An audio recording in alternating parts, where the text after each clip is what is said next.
Hello everyone, welcome to my YouTube channel. आज हम पढ़ेंगे the fundamental unit of life part 3। Part second में हमने किया था कि हमारे पास सेल क्या होता है, उसकी डिस्कवरी किसने की थी, उसका सेल थ्योरी क्या थी। हमने ये भी पढ़ा कि यूनिसेलुलर और मल्टी सेलुलर ऑर्गेनिज्म में क्या फ़र्क होता है, जो प्रोकैरियोट्स हैं और यूकैरियोट्स हैं उसमें भी फ़र्क जाना। और हमने बेसिक कंपोनेंट्स थे जो हमारे सेल के अंदर प्रेजेंट होते हैं, 3 होते हैं, nucleus and cytoplasm and cell membrane. Cell membrane के बारे में भी हमने कुछ पढ़ लिया है थोड़े पॉइंट। और न्यूक्लियस के एक अंदर और पार्ट होता है न्यूक्लियोलस, उसके बारे में भी हमने जाना। नेक्स्ट है हमारे पास कि प्लाज्मा मेम्ब्रेन। प्लाज्मा मेम्ब्रेन के बारे में और कुछ अदर कंपोनेंट्स के बारे में हम जानेंगे। प्लाज्मा मेम्ब्रेन में क्या होता है, डिफ्यूज़न और ऑस्मोसिस प्रेजेंट होता है। ये सेलेक्टिव परमिएबल मेम्ब्रेन होती है एक, और इसको जो साइज़ और पोलैरिटी के बेस पे हमें मूवमेंट करवाती है सब्सटेंस की कंसंट्रेट ग्रेडियंट के अकॉर्डिंग। इसमें क्या है कि जो मॉलिक्यूल्स हैं पास करते हैं, वो बैरियर्स होता है उसमें सेमी परमिएबल मेम्ब्रेन का। अगला है डिफ्यूज़न। डिफ्यूज़न भी होती है प्लाज्मा मेम्ब्रेन में, मैंने बताया। तो उसमें क्या है, मॉलिक्यूल्स हैं सेल मेम्ब्रेन हायर कंसंट्रेशन से लोअर कंसंट्रेशन एरिया की तरफ मूव करेंगे मॉलिक्यूल्स पार्टिकल्स, जो प्लाज्मा मेम्ब्रेन के अंदर सेमी परमिएबल मेम्ब्रेन है तो वो मूवमेंट शो करेंगे हाई कंसंट्रेशन से लो कंसंट्रेशन की तरफ। नेक्स्ट है ऑस्मोसिस। ऑस्मोसिस में क्या है, वाटर मॉलिक्यूल्स पास करें सेमी परमिएबल मेम्ब्रेन से उसमें हाई वाटर कंसंट्रेशन से low concentration water concentration area की तरफ इसमें पास हो रही है। 2 टाइप्स को एक्सोस्मोसिस और एंडोस्मोसिस होते हैं, जिसमें क्या है, एंटर कर रहा है जो सेल के अंदर, जो प्रोसेस है सेल के अंदर एंटर कर रहा है वाटर, उसको क्या कहलाते हैं, एंडोस्मोसिस। और जो एग्जिट कर सेल से बाहर जा रहा है पानी, तो उसको क्या कहलाते हैं, एक्सोस्मोसिस। 2 टाइप्स के हो गए, एंडोस्मोसिस और एक्सोस्मोसिस। नेक्स्ट है हमारे पास हाइपोटोनिक और हाइपोटोनिक। हाइपरटोनिक जो है हाई कंसंट्रेशन होता है, हाई कंसंट्रेशन सल्यूट की। और हाइपोटोनिक क्या होता है, लो कंसंट्रेशन सल्यूट का। तो 2 कंपार्टमेंट हो गए, डिफरेंट सल्यूट्स की कंसंट्रेशन पे ये बेस होता है। और सेपरेट करता है सेमी परमिएबल मेम्ब्रेन कंपार्टमेंट में हायर सल्यूट कंसंट्रेशन और लो कंसंट्रेशन सल्यूट की। जो कंपार्टमेंट्स की है वो हमारे पास सेपरेशन हो जाती है, hypertonic high concentration, hypotonic low concentration. Next है हमारे पास माइटोकॉन्ड्रिया। माइटोकॉन्ड्रिया की स्लाइड है हमारे पास। नेक्स्ट, माइटोकॉन्ड्रिया क्या होता है, पावर हाउस ऑफ सेल भी कहते हैं इसको, क्योंकि ये एटीपी जनरेट करता है, इसके अंदर एटीपी जनरेट होती हैं। ये मेम्ब्रेन बाउंड ऑर्गेनेली होती है। ये जो केमिकल एनर्जी है नीड होती है हमारे को, वो कहाँ से मिलती है, हमें माइटोकॉन्ड्रिया से, ताकि सारे के सारे हमें बायोलॉजिकल प्रोसेस हम कर सकें और बायोकेमिकल रिएक्शंस प्रोसीड हो सकें। और केमिकल एनर्जी प्रोड्यूस होती है माइटोकॉन्ड्रिया में, तो वो स्टोर किस फॉर्म में होती है, एटीपी की फॉर्म में, एडिनोसिन ट्राइफॉस्फेट जिसको बोला जाता है, स्मॉल मॉलिक्यूल के अंदर वो स्टोर होती है। नेक्स्ट है इसके फंक्शंस क्या है, ये क्या करता है कि हमारे पास प्रमोट करता है मल्टीप्लिकेशन को और सेल ग्रोथ को, और मेटाबॉलिक एक्टिविटी में भी ये इसको रेगुलेट करता है, मेटाबॉलिक एक्टिविटी को। ये कंट्रोल करता है स्ट्रेस रिस्पॉन्स को, और मेटाबॉलिक प्रिकर्सर्स को ये प्रोड्यूस करता है किसके लिए, मैक्रोमोलिक्यूल्स के लिए, जैसे कि lipids, proteins, DNA and RNA. इनके लिए ये प्रोड्यूस करता है क्या, मेटाबॉलिक प्रिकर्सर। ठीक है। नेक्स्ट है हमारे पास इसका डायग्राम में क्या है, आपको अलग अलग पार्टीशंस शो होंगे, पहले आउटर मेम्ब्रेन, फिर इनर मेम्ब्रेन और आउटर मेम्ब्रेन के बीच में स्पेस, इंटर मेम्ब्रेनल स्पेस। अंदर इंटर मेम्ब्रेन जो है उसमें सिस्टर्न क्रिस्टे प्रेजेंट होंगे। क्रिस्टे मतलब जो डीप थोड़े से हलो होंगे, प्रेजेंट होंगे उसके अंदर। और जो इनर मेम्ब्रेन में है अंदर मैट्रिक्स होगी, जैसे साइटोप्लाज्म होता है सेल में, वैसे मैट्रिक्स होगी। एटीपी सिंथेटाइज पार्टिकल्स होंगे, डीएनएज होंगे, ग्रेन्यूल्स होंगे, राइबोसोम्स होंगे, प्रेजेंट होंगे। इसमें सारा का सारा ये डायग्राम शो हो रहा है क्या क्या चीज़ प्रेजेंट है, क्या क्या पार्टिकल्स, क्या क्या इसके अंदर जो चीज़ें हैं प्रेजेंट हैं। राइबोसोम जैसे granules, different different items present है, तो वो आपको शो हो रहा है इस डायग्राम के थ्रू।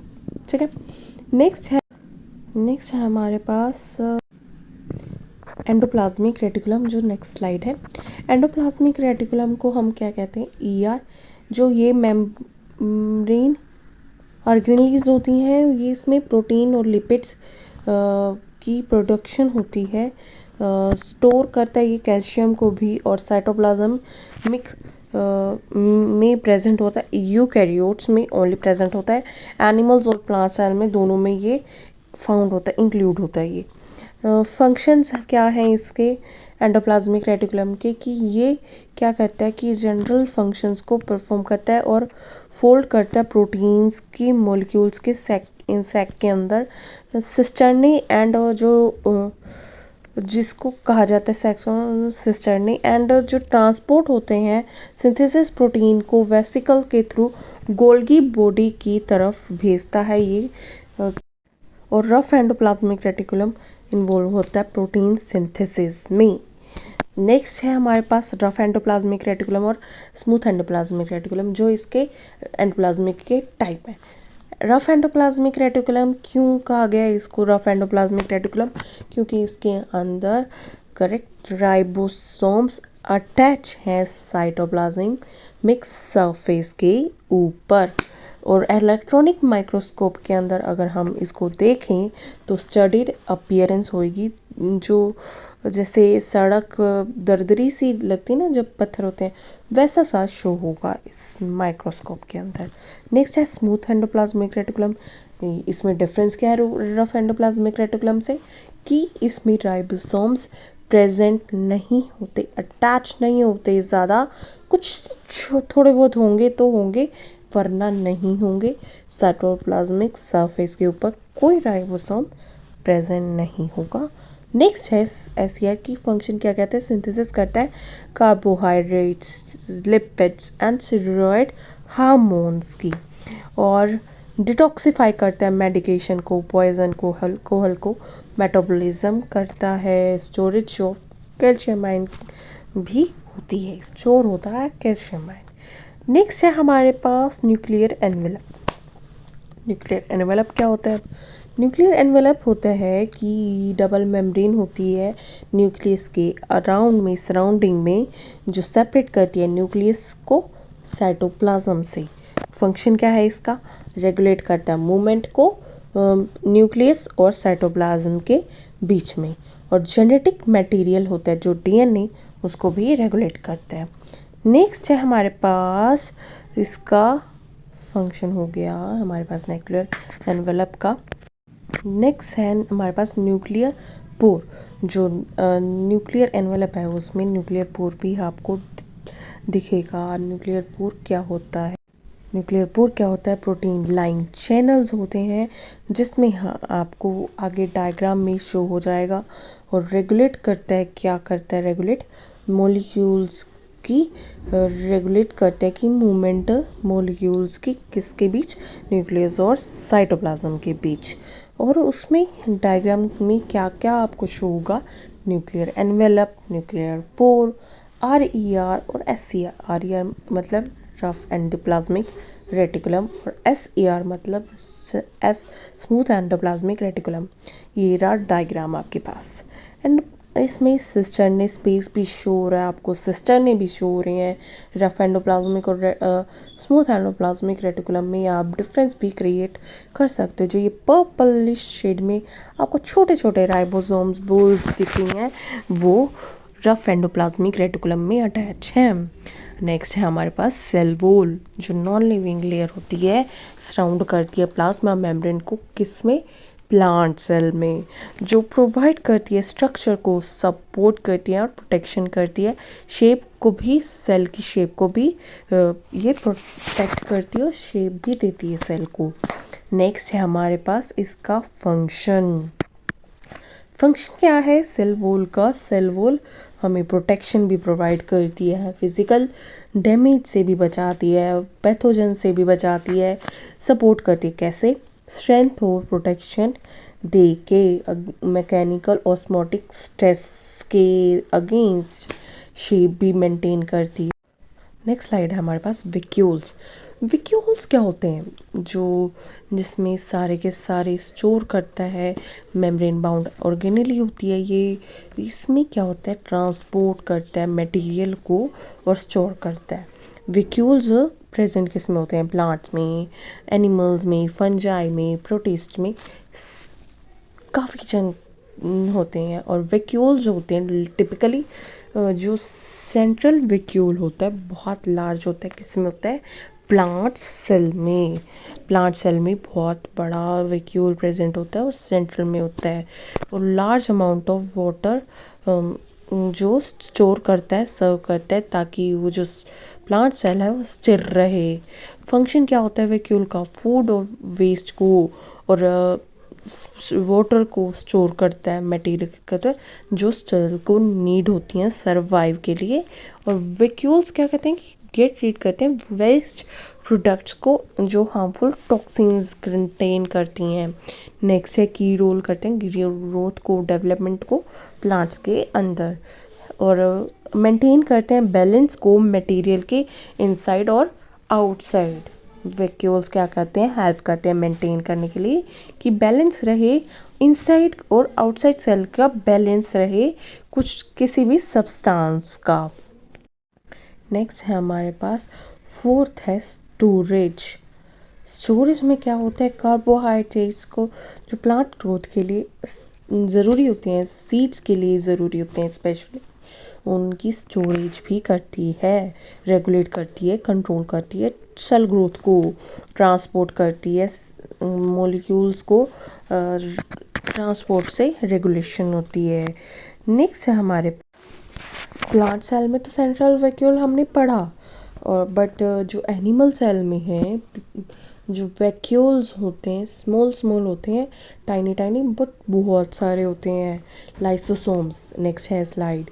मेम्ब्रेन बाउंड ऑर्गेनेली है और स्पेसिफिक डाइजेस्टिव एंजाइम्स इसमें प्रेजेंट होते हैं जो अनवांटेड पार्टिकल्स को, मैक्रोमोलिक्यूल्स को इसमें से ब्रेक डाउन कर देते हैं और रिसाइकल करते हैं न्यू मॉलिक्यूल के अंदर। और इसमें क्या होता है? ये सुसाइडल बैग भी कहलाता है। क्यों कहलाता है? क्योंकि इनमें एंजाइम्स प्रेजेंट होते हैं, डाइजेस्टिव एंजाइम्स। इसके फंक्शन क्या हैं कि हमारे पास ये एक तो ये बैग बाउंड सैक होते हैं, इसमें हाइड्रोलाइटिक एंजाइम होता है, एक ये ब्रेक डाउन बहुत सारे मॉलिक्यूल्स को, जैसे प्रोटीन्स हो गया, फैट्स हो गया, कार्बोहाइड्रेट्स भी हो गया, काफ़ी जो बायोमोलिक्यूल्स हैं उनकी ब्रेक डाउन में ये हेल्प करते हैं।